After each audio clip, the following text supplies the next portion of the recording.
బాధాకరమైన దినం.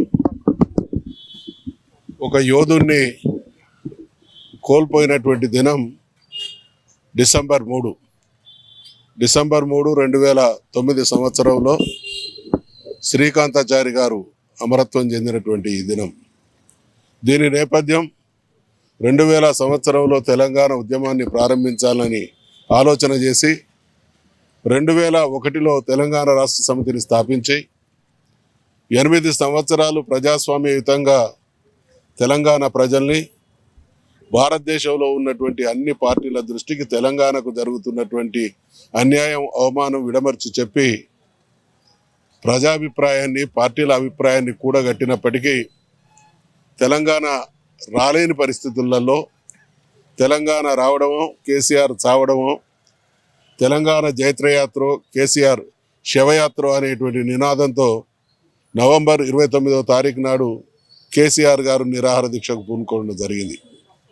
తెలంగాణ జాతి మీద జరుగుతున్నటువంటి అణచివేత, తెలంగాణ జాతి పట్ల కొనసాగుతున్నటువంటి వివక్ష, ఈ అవమానాలు, ఈ వివక్ష వల్ల తో కూడినటువంటి తెలంగాణలో బ్రతకడం కంటే నా తెలంగాణ జాతి విముక్తం కోసం నా ప్రాణ త్యాగం ద్వారానైనా ఈ ప్రభుత్వాల మొద్దు నిద్రను లేపుతా నా జాతిని విముక్తం చేయడంలో నా జీవితాన్ని ధన్యం చేసుకుంటా అనేటువంటి ఆలోచనతో, సృష్టిలో ఏ జీవి అయినా అన్నిటికంటే ముఖ్యంగా చూసుకునేది తన ప్రాణం.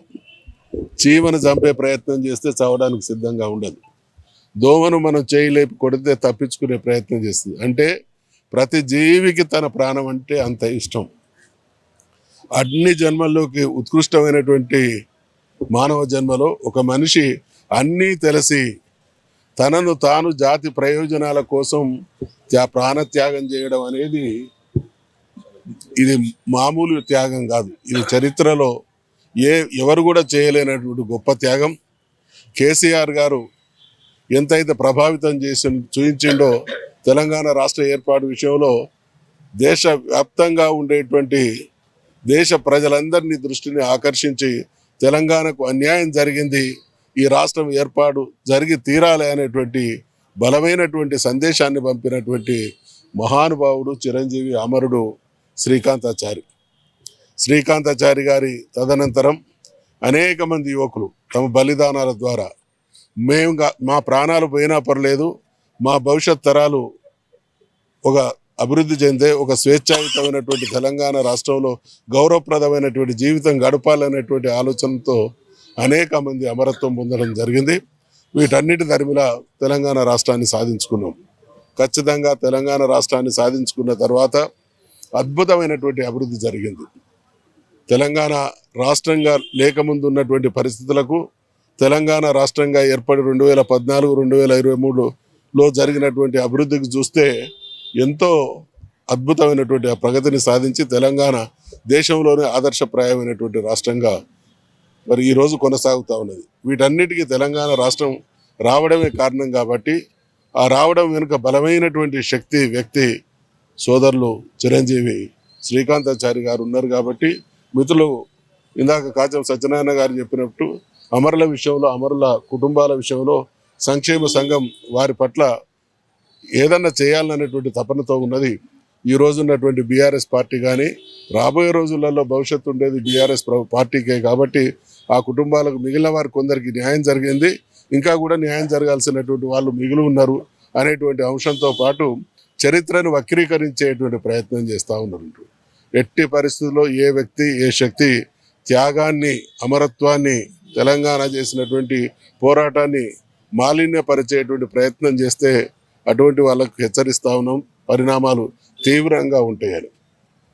ఒక ప్రాణత్యాగం కానీ, ఒక ఉద్యమం కానీ ఎంతో ఆవేదనతో ప్రజల ఆర్తనాదాల ప్రతిరూపంగా కొందరు త్యాగాలు చేసినటువంటి దాన్ని కూడా మాలిన్యపరిచేటువంటి ప్రయత్నం చేయడం వాళ్ళ అజ్ఞానానికి నిదర్శనం.